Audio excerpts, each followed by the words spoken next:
Hi everyone, welcome back to my channel. In this video, I will show you how you can resize this picture without cropping the image. What does that mean?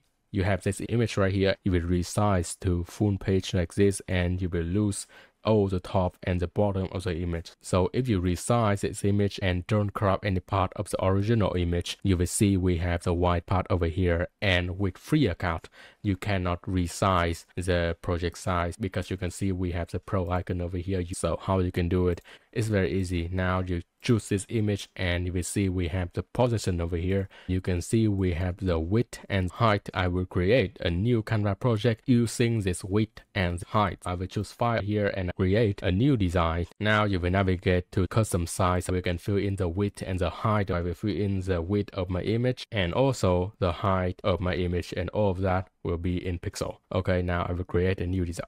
Okay, we have the new design over here with the size is similar to my image. So now it's very easy. You just need to choose this image, copy the image, come back to my new project, and I will choose paste. Now you finally have the project completely fit to your image without any cropping. That's all my videos. If my video is helpful, please give me a like and subscribe, and drop a comment below if you want to ask me anything. I will see you in my next videos.